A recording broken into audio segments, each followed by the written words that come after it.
Hello, hello. Good evening, good evening. All right, this is so exciting. So exciting. I am waiting. Okay. Hold on, folks. Hold on.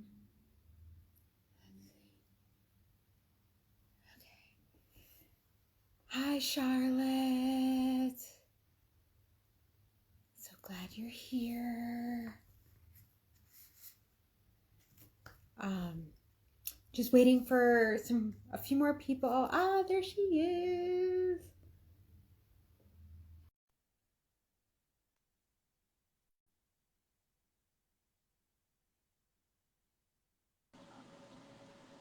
Hi, Hi, how are you? I'm doing so well. How are you? I'm doing well. Yeah, this Making sure East this. Coast, I feel like we're experiencing a heat wave. I'm like so hot. No, I definitely turned on my AC. I was like, this AC has to come on. I'm like, It's just, yeah. wait, is it gonna last this time? Because we had snow last week. So like, how is Yeah, it? it definitely got us today for sure. And I'm like, I don't know how the rest of this week is gonna be, but we're gonna make it work as Yeah, best as we enjoy like can. every single day, like as if it's like the best weather like ever. Yes, absolutely. Yeah, so oh my gosh. So yeah, so I'm so glad like it's sunny and hopefully, we'll have a lot of energy for this conversation. Whenever we get together, like I feel like there's always a lot of energy in our conversations. So I'm no doubt about that. I just hope other people bring the conversation to tonight. So I am so excited because this is the first event on my schedule of events around National Infertility Awareness Month. Even though it's like technically like a week, I use the whole month because, well, really, let's be honest, we use the whole year. But we're taking this extra step into providing education and awareness for people who aren't necessarily in the community, whether as a provider, a professional supporting other people, or people who have personally experienced this adventure. I mean, it's not quite the journey. Journey sounds so smooth, but adventure, we know like there's a lot of ups and downs and all arounds with regarding that. So I am grateful that we have like this month that is like concentrated and people know, okay, I gotta look and see what's coming up next. So for those of you who don't know, um, Eric and I have done a few events together with her representing Sisters-in-Law since a year ago. Actually, it's so weird. It's like that was like our first event together. So if anybody doesn't know, I fangirl Erica big time for the work that she does with So Sisters-in-Law. funny. And oh, it's true. I mean, ever since I don't even remember when I first came across Sisters-in-Law, but all I knew was I think I was looking for a resource for one of my massage clients. And the moment I came across it, like just like the website, I was like, oh, we need to meet. Yeah. And then last year finally, became this opportunity because I think the work that you do or were doing at that time was just so needed. And now you've expanded to doing so much more that everybody needs to know about the work that you're doing. So I could probably be like your PR person and talk all about you. But can you share with those that have not met you or who have not checked out Sisters-in-Law? Can you talk a little bit about, I don't know if you want to share your journey tonight, but if you can kind of, I mean, even though that is kind of part of how Sisters-in-Law came to be, you Absolutely. say your spiel and then we'll hit the chat. Yes, no, absolutely. Thank you so much for having me. But yes, my journey to, become a mother started with, losing two babies. I lost a stillbirth at 39 weeks full term and a loss at 18 weeks. And both of those losses really transformed me in a way that I knew that I wanted to help other people because I just felt very lonely and very isolated on that journey of just really what motherhood looks like without a physical child here on earth. And then as I navigated, having another child and having my rainbow baby and really what that looked like going, actually having this rainbow baby, this miracle child, but then grieving what it means to kind of be infertile as a result of that pregnancy and some complications I had. So that all really turned me into being a podcaster in general. You know, this Sisters-in-Law started as a podcast back in August of 2017. And I really wanted to highlight those stories and share people's journeys to motherhood or parenthood, no matter how they got there, you know. So what started as a podcast has now evolved. You know, it's 4 years later. It's still a podcast. Obviously, we still do episodes weekly. It is one of my passion projects that has turned into a business where, we reach, tens of thousands of people every month. Almost close to 100,000 downloads a month. Almost there. We're gonna get there probably this year. Where we reach a lot of people a month sharing these stories where people can come back and hear other people's journeys that are similar, that may be different, but they really understand really what grief and loss and love look like. And they can hear it, and they can hear the people's voices as they talk about their journeys. And it's healing for the listener, but it's also healing for the storyteller. You know, the storyteller is actually sharing their entire journey in one sitting, which a lot of people don't have the opportunity to share.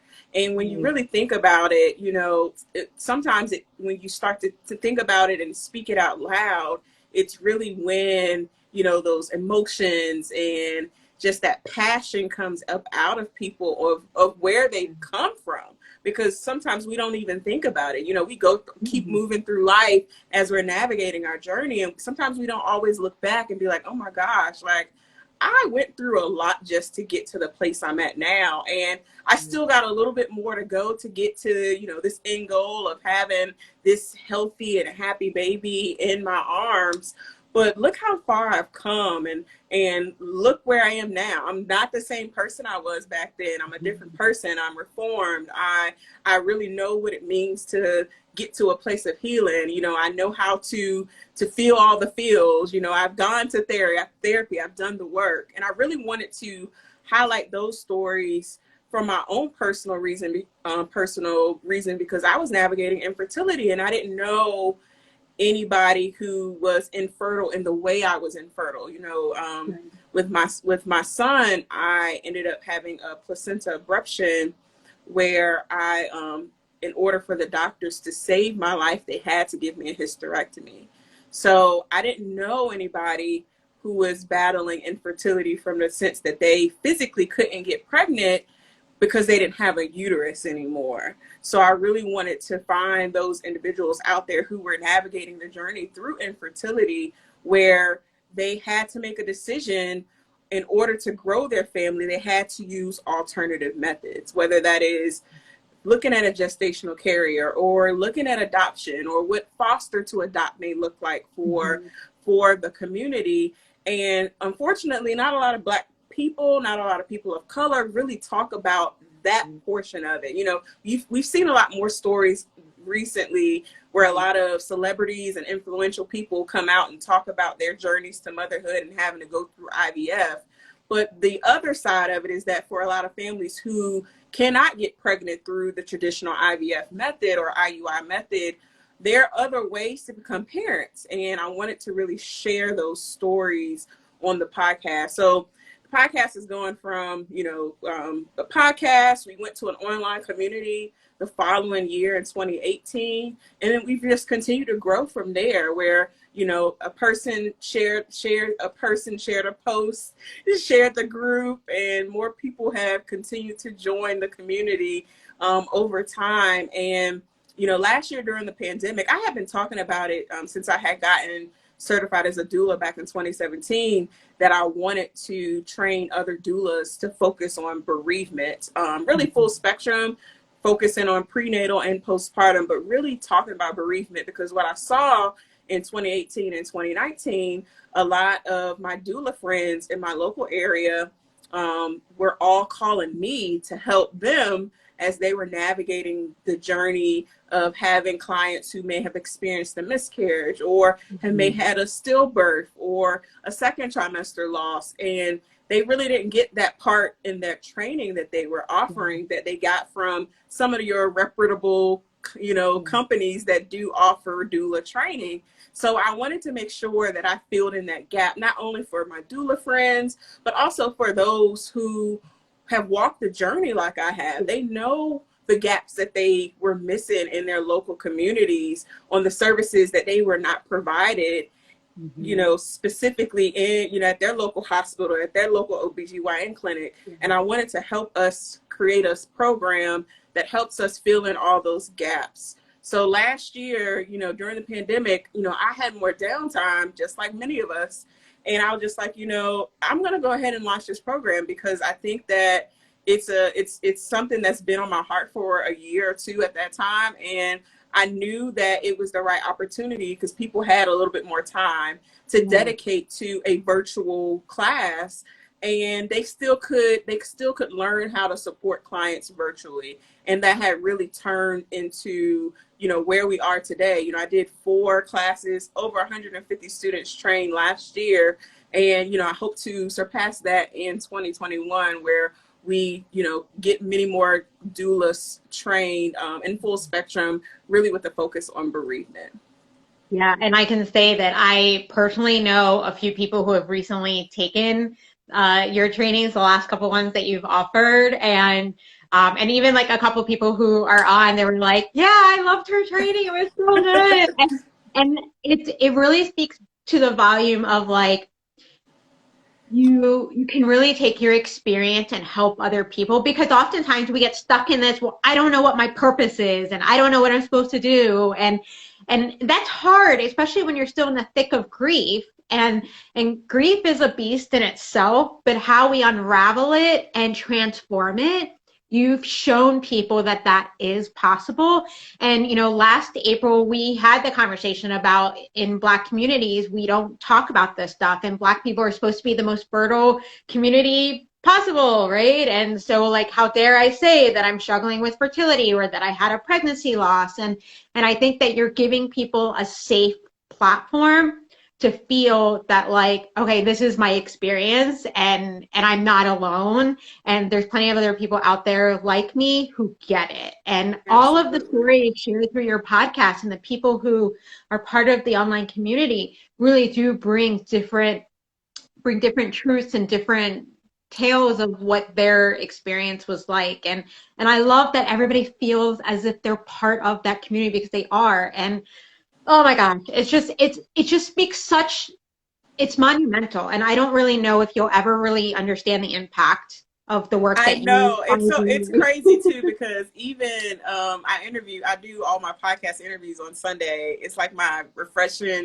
start of the week. And one of the ladies I interviewed yesterday, I always ask people how they found the community. And for her, a little bit about her story that just touched me is because she had COVID. And this is the first person I've interviewed for the podcast who was pregnant, who had COVID. So it was a huge interview for me because I wanted people to really recognize and understand the actual thoughts, the process that went to the treatment that she received, and ultimately how she lost her baby because of some of the treatment she received because of COVID, right? And she found my podcast by Google searching and her doula.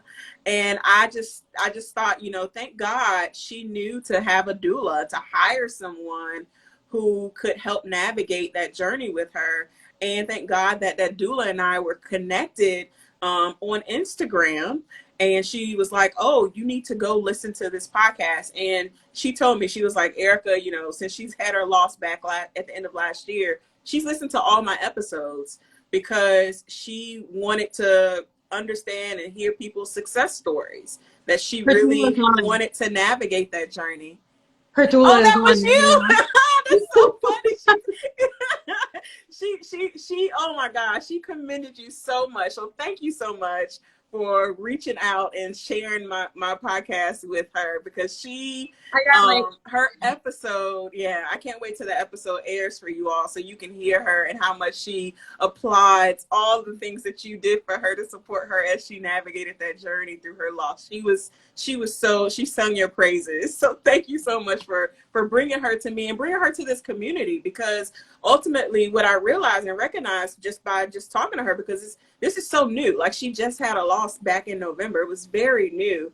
Just so that the impact is going to be felt in trickled down in generations. Yeah. And I always say that even though I may impact 1,000 women or however many women who listen to the podcast on a consistent monthly basis or weekly and monthly basis, that those individuals hear those stories and then they go out and they're empowered and they share their stories with other individuals, and then they're empowered and they share, and the impact is felt. It trickles down. And I think that, yes, I don't know the immediate impact, but I know that as long as we continue to have the opportunity to share our stories in those safe places where people know that they're seen, that they're heard, that they're valued, that they really are in a sense of community, and they truly aren't alone. Because I think that is the most isolating part about this journey, is that people just don't know what they don't know, and they feel, and they kind of go with the flow because they're not sure of who to ask the right questions to, or really how to feel as they're navigating this talks journey. About it. Yeah. Our culture, I mean, as a massage therapist, I specialize in reproductive health and oncology and end of life, like hospice care. And so it's like, I hear it in all of these realms that we do a really crappy job of talking about grief and loss and how to navigate, and just to know that, like, you can say something about it instead of putting yourself in this box, and then you feel like you really are the only person going through it. And that's probably just not as devastating as the loss itself, but it's up there with its degree of devastation. Because because everyone around you just has not grieved out loud. And I always use the example of Chrissy Teigen, last year when she lost her son, and she was literally grieving out loud, and people were so negative Nancy's on how she was grieving. I mean, she even stepped away from Twitter for a period of time. And then most recently did it again, like she's still grieving, like many of us are. Like, we are going to be in a constant state of grieving. It's something that is incorporated in how we live. And it's all about how we process that grief and really, truly make living memories of our losses.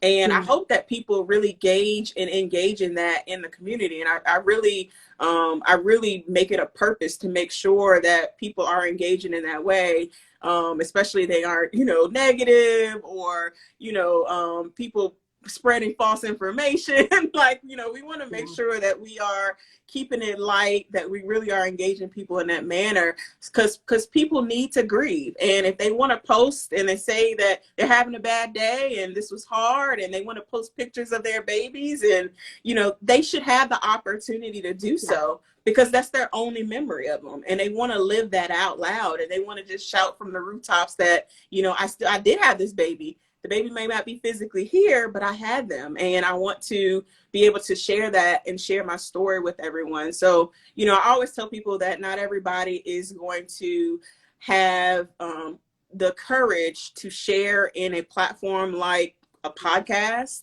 And I don't think everyone should share their stories that way. I think those who are brave enough to, and who want to do so, can. But there's so many other ways that people can have impact with their grief journeys. Just even being open and vulnerable to your family and friends may be just enough for you, because some people don't even want to tell their immediately family and friends, especially as they're navigating grief and loss and infertility. So that may be where people start as they continue on their path. And I feel like everyone is going to get to the comfort level that they want to be at. And maybe that looks like shouting it on Facebook or Instagram at some point. But, you know, wherever you are, just stay where you are and know that you can still have impact even within your family and friend circle, because a lot of them are navigating the same journeys you're on. They just don't, they just ain't sharing it. They're just not sharing it. And that's like the interesting thing. When I first came out about my story, I guess now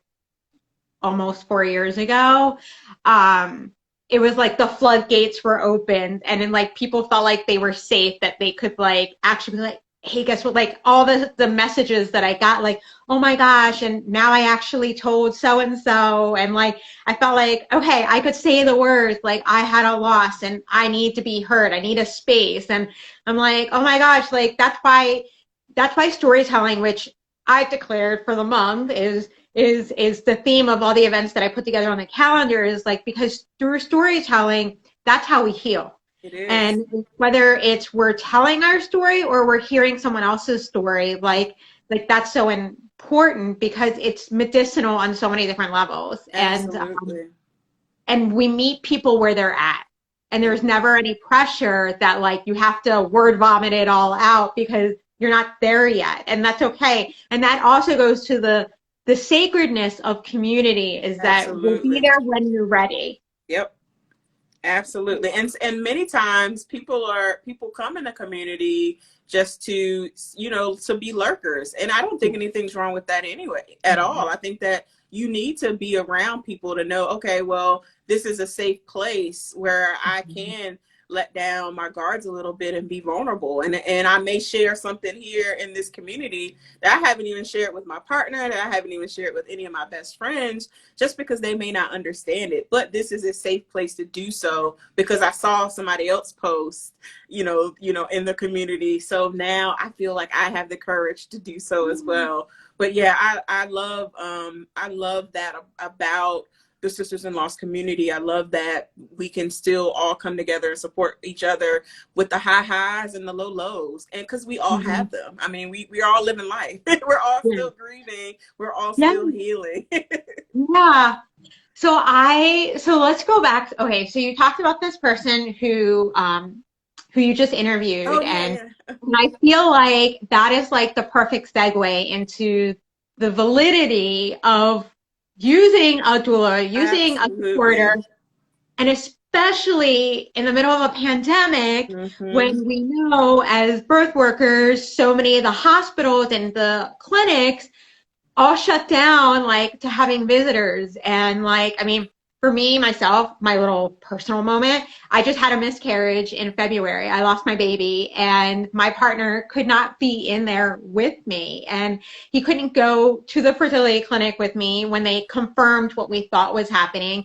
And then I ended up having complications, ended up in the hospital, and he couldn't go with me. And then it wasn't until like at the very end, they were like, oh, well, your partner can come up now. I'm like, well, I've already been here for 7 hours. Like, I think he's fine in the car, because what, you're going to discharge me, kind of thing. And so I think about that, if I had been able to reach out to someone to have supported me through that, luckily, like, I have a lot of the tools and the resources already. And I think I've trained my partner to do so as well, having been around, all this work. But I think about all the people, my clients and people that I know, and my midwife friends and my doula friends who weren't able to be there with their clients. Then they think that, even if they're going through a loss, that they can't have that support. And that support should never stop, whether it's virtual or if it's in person. You have access. So let's talk about the importance of why, because I saw this morning you posted an awesome post about the 5 reasons why, like, having the support is so important. So absolutely. I'm so grateful. I just want to give a shout out to that doula again who referred that person to you. Oh, because yeah, absolutely. Thank you, birthing her. Yeah, she, yes, if she didn't have the wherewithal, this client, this person I interviewed, to know that she wanted a different birthing experience, through COVID. You know, she saw the statistics, she kind of knew the story, and Mhm. she was just like, I'm going to get a midwife, I'm going to get an OBGYN, and I'm going to have a doula as a part of my birth support team so that she can navigate that journey as she was going through the hospital. As I mentioned before, you know, I'll save all the rest of her story for the podcast, but I think that that's so critical to make that decision for any of us as we're navigating trying to conceive, as we go through infertility, is to really, who is your birth support team around you? You know, do you want to have a birth in a birthing center, or do you want to actually birth in a hospital? Do you have those options? You know, Yeah. what are the cost differences for those? You know, does insurance cover it? Which it could in certain states. So it's something to really look at. And then how can we navigate and have a doula as a part of that birth team? Whether it's having a midwife or OBGYN or a combination of both, how does a doula fit in that team for you and what you need? But doulas are needed, especially during loss, especially now. I think that majority of my clients, I want to say 75% of the clients that I take on are virtual clients, which has opened up a whole new world as a doula, because a lot of my clients were very niche, very specific in my area where I live. But now I'm able to support people across the US. You know, I have a client in Seattle, I have a client in LA, I have a client in Michigan, I have a client in Texas. I have clients all over the US. And it's because of being able to open this relationship up with supporting people virtually. And I know people are like, well, how can you doula and be virtual? Really, to be honest with you, being able to support someone virtually opens up and expands your knowledge as a doula. A lot of doulas do a lot of hands-on, obviously, in-person type of childbirth education and pain management.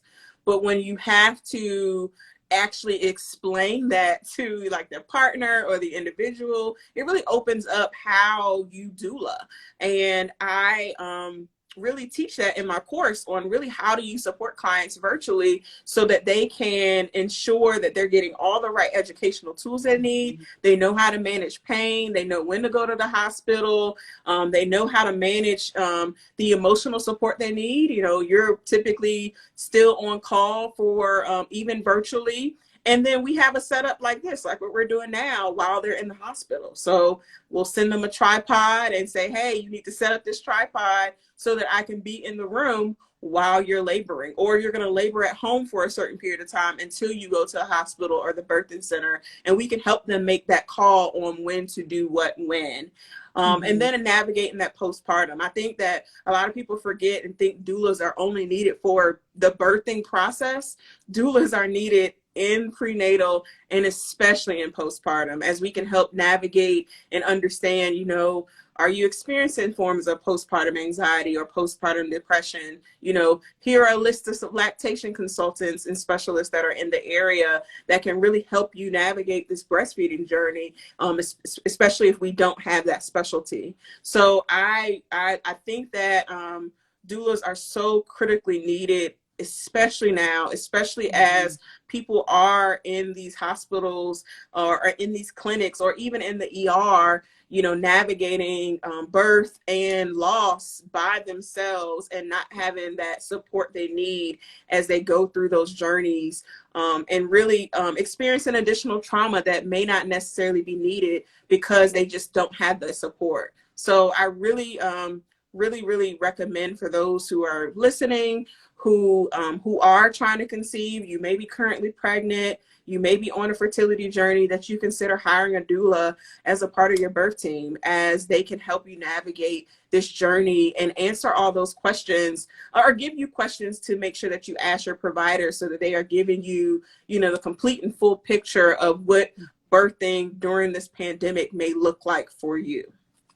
Yeah, you won't regret it, because having that extra support is going to be, for some people, it's going to be life-saving. And It especially is. when you don't know the questions to ask, or how do you find your voice to advocate, you know, if you're not feeling right or something isn't going the way that it should be, you're going to have keywords that can help you find your voice and be like, hey, this is what I need. This is what I need you to check. And I want you and I need you to hear me because this is my life. This is my baby's life. And, um,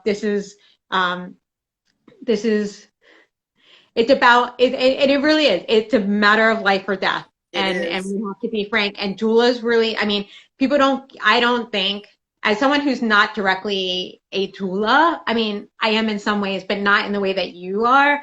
I feel that like you really are lifesavers. Absolutely. It's providing CPR for accessibility and advocacy and so much more for both the person who's going through it and their partner, if there is one, or whoever their support person might be, whether it's like a family member or a friend. And it's an investment that's worth it. And I think what's also important for people to know, like if they really are struggling with like, well, how do I budget? Because now I need to spend extra money because it's COVID. I have to spend extra money on a babysitter while either I'm birthing or I go to the hospital because I am hemorrhaging, like all these things. So how do I budget? And there are a lot of birth workers, a lot of doulas who will work with you. Absolutely. Most majority of all birth workers will work with you on payment plan options and things of that nature to ensure that you are going to get the quality service that you need. And to be honest with you, a lot of doulas will go above and beyond to make sure that you are well taken care of, especially as you navigate your journey. So I really focus on clients who are pregnant after loss or infertility. That's really my specialty, as I help clients make sure that they remove any anxiety, any fears, any worries, any frustrations as they navigate that journey. A question someone posted is, how can you find a doula? Doulas, there's many different ways. Google is a great option. You could put, doulas, whatever city that you're in, and I'm sure there's probably going to be, 5 or 6 ads that come up from doula agencies that specialize and focus on those areas. So you may see some Google ads from those doulas. So Google's a great option. So if you live in the DMV or Baltimore, like we're in, you can easily put Baltimore doulas in Google and you'll see a bunch of websites pop up. So that's another way. There are a bunch of doula registries out there, like the National Black Doula Association, Sister Midwife, particularly for doulas, Black doulas and doulas of color. But there are a bunch of other doula registries that are out there that you can easily find a doula.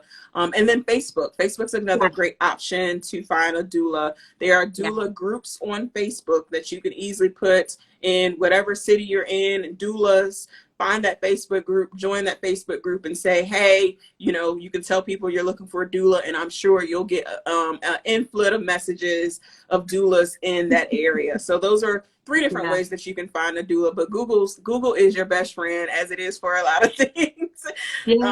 Absolutely. So another question that we just got, and you briefly touched on it, but I'm not sure when the person got on, but it's worth repeating. Insurance, because we know now there are more insurance companies that are offering insurance reimbursements for coverage. Can you speak a little bit to that? I personally don't know much about that. Absolutely. So yes, so doulas are covered by some insurances. It really depends on what state that you live in. And the way that you can easily go find that out is by calling your insurance provider and asking them if they cover doulas for your private insurance. And the way that you can ensure that you get reimbursed for, your payment. Typically what you end up doing is paying in advance to the doula and then taking that receipt the doula provides you and then submitting that back to your insurance company to be reimbursed. So that's like a way to do it. Correct. And then on the other side, if your doulas are not covered by your insurance in your particular state, another option to fund your doula service is to use your flexible spending or your health savings account, where the same thing what you would do is just pay your doula's fee in advance. Your doula will provide you a receipt, and then you have them reimburse you directly back to you that amount for your fee based on whatever the fee is for the doula service. And then also you can pay monthly. I mean, doulas and all birth workers will work with you on payment plan options as well. But I'm just talking about specifically around insurance. If your state doesn't cover the insurance, or if you want to use your flexible spending account, as you probably already are having it deducted monthly out of your account anyways, or if it's something that you're looking forward to doing in 2022, when open enrollment comes again, make sure that you add that service provider extra money in your flexible spending so that you can have that money deducted from your paycheck for next year. And then you can pay a doula in full and get reimbursed based on baby that. showers. You can Oh, put it on baby. Oh, there's so many different registry. ways to pay for doulas, but those are just Yeah. the two ones I reference, because I think people don't realize, unless they call their insurance, that their insurance does cover doula services. It may not be in that pamphlet or whatever they provide you from your HR department. It may be something that you physically have to call for, just like with a lot of other things. But call and ask. It's no hurt in asking. I mean, all they can do is say no, right? So You never ask. know what policy you'll change as a Exactly. result So of just that call and too. ask. And that is true. A lot of states may have updated their policies based on whoever's in administration. I know here in Virginia, they are moving fast with passing a lot of different laws. So things may change, and it may be something that you may want to definitely look into. Yeah. Yeah, that's so great. Oh, I love it. These questions are great. Keep them coming, folks. Keep them coming. Okay, so if can you describe briefly like what it looks like to provide virtual doula support? I think someone earlier had also asked like what does that look like? And I Yes. know for a lot of the people that I have talked to, I mean, clearly you'll share your story, but the number one thing is if you are using a virtual doula and you are birthing in a hospital, make sure you get onto the Wi-Fi as soon as you arrive. Absolutely. Yeah. Yes. So That's the only thing that I remember. virtual doula support looks very similar to what we're doing now, where we have, FaceTime, Zooms is what I use. And we get on Zoom and we talk. We have a meeting where we talk about, we kind of go through some structured points, especially depending on where they are gestationally throughout their pregnancy. We talk about their birth plan, their postpartum plan, breastfeeding. We talk about, who is going to be in the home supporting them throughout the pregnancy, what nutrition looks like for them, who's going to be there in the postpartum period as we get closer to postpartum period. I have about 5 clients right now that are very early in their pregnancies. They hired me as soon as they found out they were pregnant. So they are, from 7 weeks to about 14 weeks, like they're very early. So with those clients, I'm literally going to be there within their entire pregnancy. So it looks a little different for them versus some other traditional clients I may take on at 25 weeks or 27 weeks, where we're at, in the middle part of their pregnancy going towards the end. So for those clients, it's a lot more hand holding. What is the doctor saying? How can we help you navigate this journey past where you had your prior loss? What anxiety are you feeling?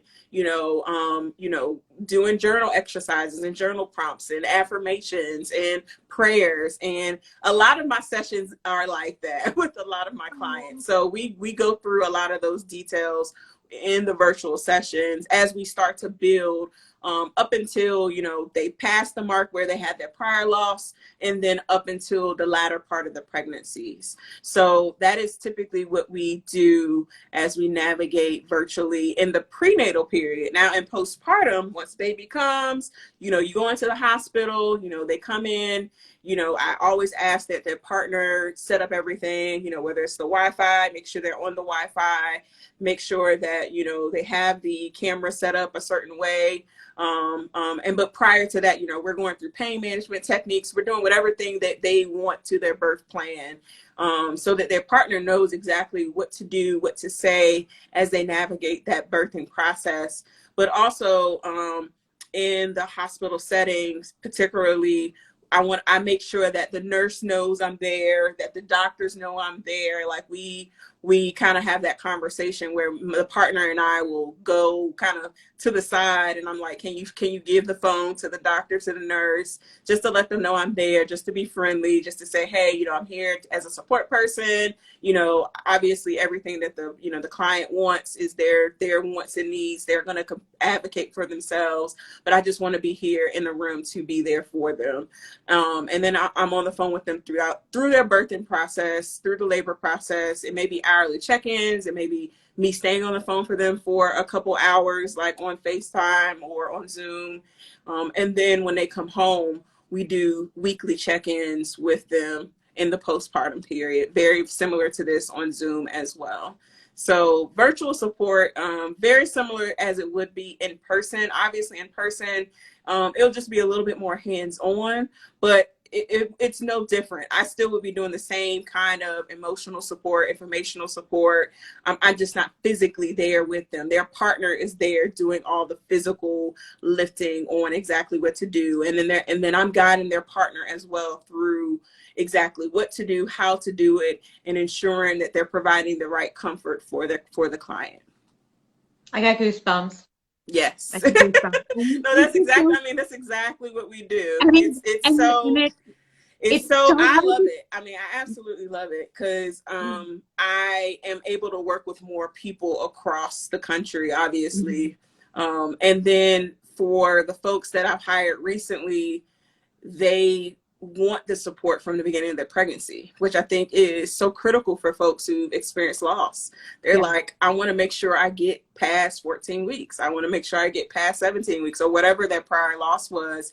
Erica, I'm hiring you so we can help me through this because I'm walking on pins and needles right now. I just don't know how, exactly. Like going like that. And exactly.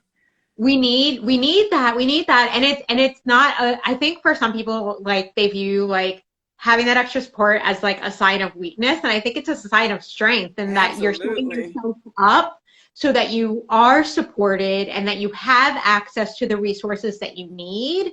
And a doula can make sure that you get connected to the right resources, like as you need it along that journey. And as much as I want to say you're priceless, you're worth every dollar, like that, any doula that puts out there, because it is an essential provider, like needed, like you really are. You're an essential worker. I mean, there's no way around it.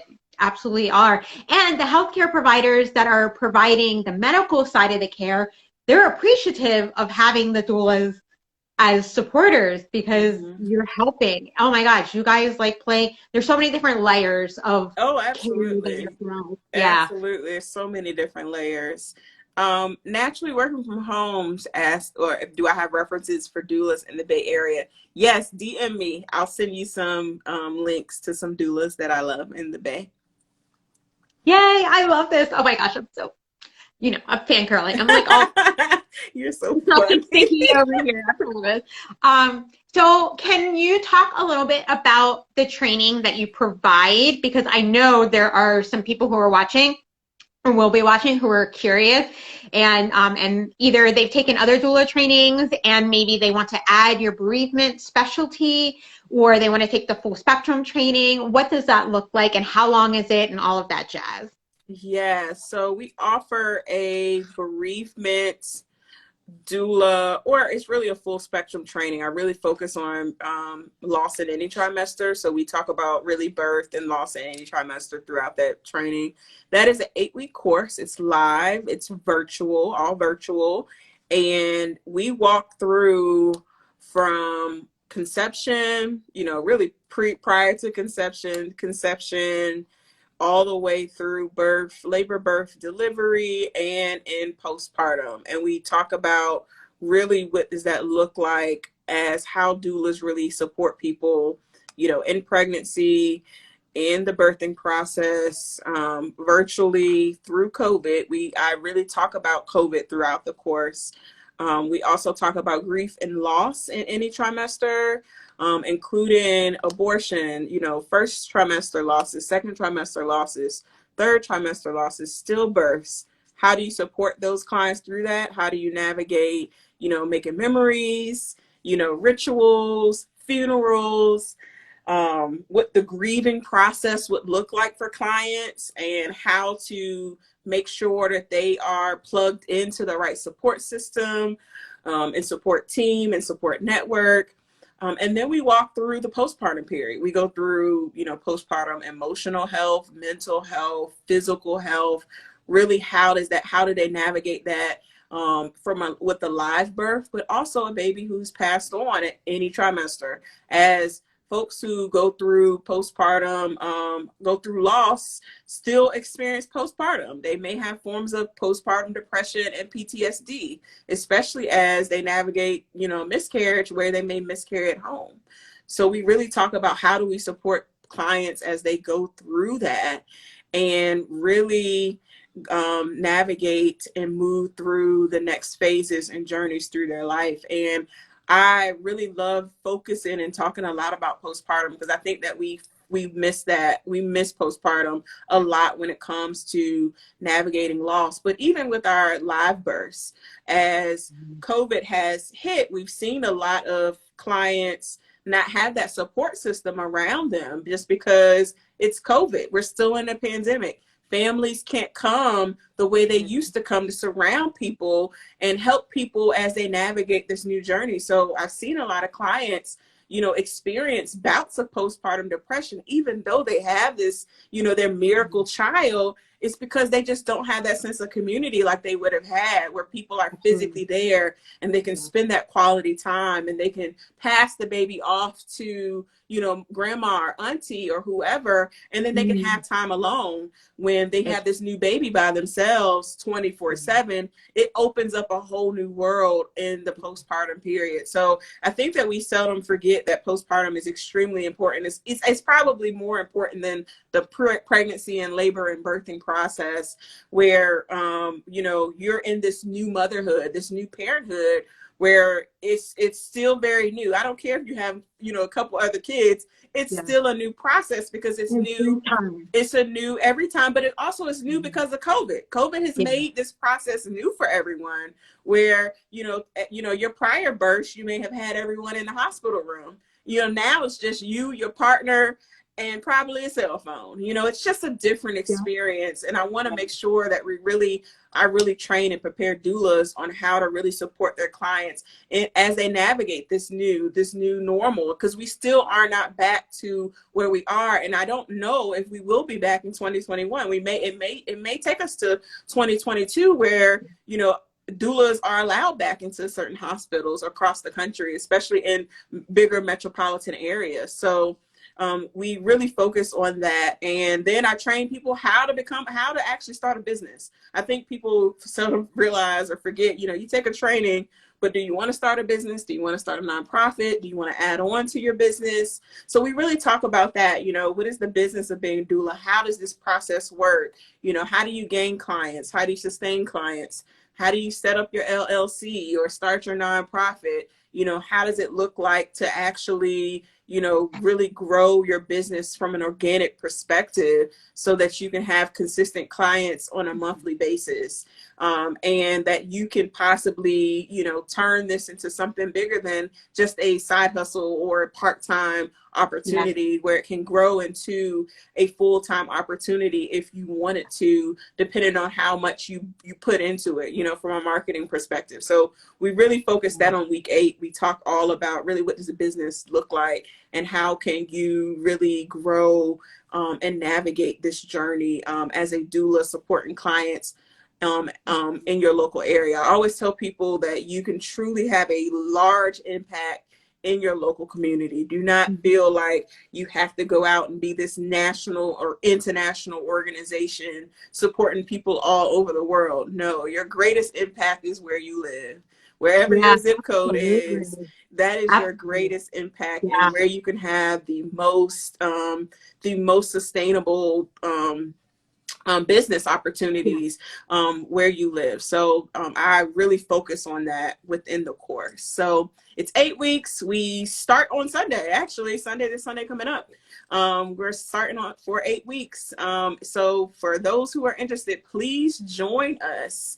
at bereavementdoulatraining.com, and it's all the information's there. You can DM me if you want any more information on it. But I love Birthing. You said she just finished her first cohort. She highly recommends. Thank you so much. But yes, I love everyone who takes the course. I think I personally, to be honest with you, I think anyone who's experienced a loss should take this course. That's what I hear. I know. I haven't done it yet either. It's on my list. I think that the reason why I say that is because I really, truly, I feel like this is the next level.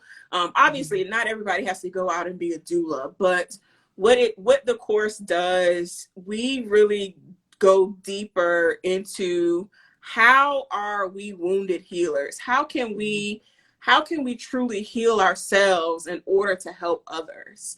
And sometimes it takes to look deeper into ourselves, really examining the wounds that we have and almost pulling the scab off and saying, oh, well, I had these wounds from this birthing experience, or I had this similar experience in the ER, or the doctors told me no on this situation. Now, how can I take all of those experiences and pull them together so that I can actually, put some Neosporin on this wound and make sure that it won't leave a scar, but I can still go out and help other people as they experience those same things. And it's not bringing up any other additional trauma or triggers within me. So I feel like it helps those individuals who want to take that next step level in their grief, but they know they want to help other people, because we really have to do that deep work. You have to go out and ask yourself those hard questions and understand and examine, where are you in your healing journey? And if you're not there yet, I've had a lot of people take a step back from the course because they are like, Erica, I'm not at that place in my journey where I can navigate being able to help others. And I need to take a step back, go to therapy, do whatever I need to do, and then come back and revisit the course and say, okay, I'm at a better place now where I know I can support people in this manner, and I can do the deeper work where I actually have to ask myself those hard questions and go deeper into navigating my journey as I'm grieving and as I'm healing.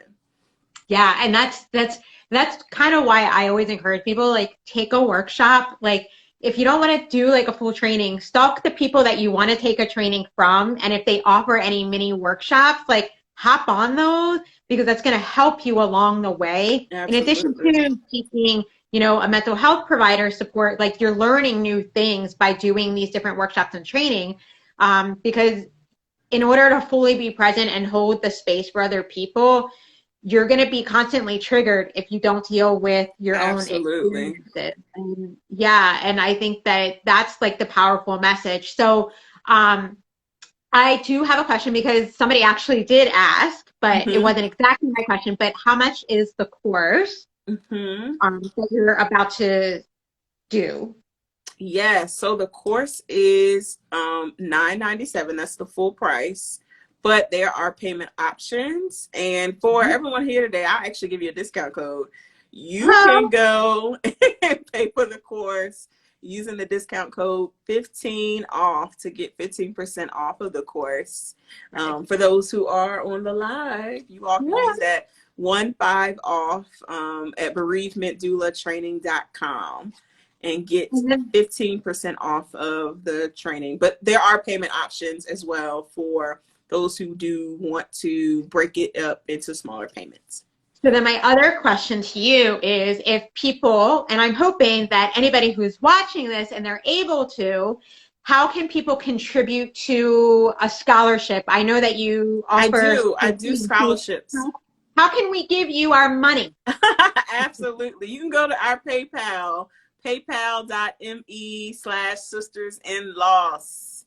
And you can donate to our PayPal to contribute to our scholarship, which we do every time we do a course. We do have scholarship also that we just in case you missed that. They offer a scholarship, and they need your money to make sure that more people are getting this training. Absolutely. And I don't even announce the scholarship to my social media. It's only for the folks who are on my newsletter and my subscribers. So those who are on the newsletter are the only people who know about the scholarship, just because So they are. send your money. Send your money. Yes. Send the money in, and we can continue to add more people to our doula circle, who are trained to go out and do this work. Because a lot of us feel called to a higher purpose, especially if we've gone through something so traumatic.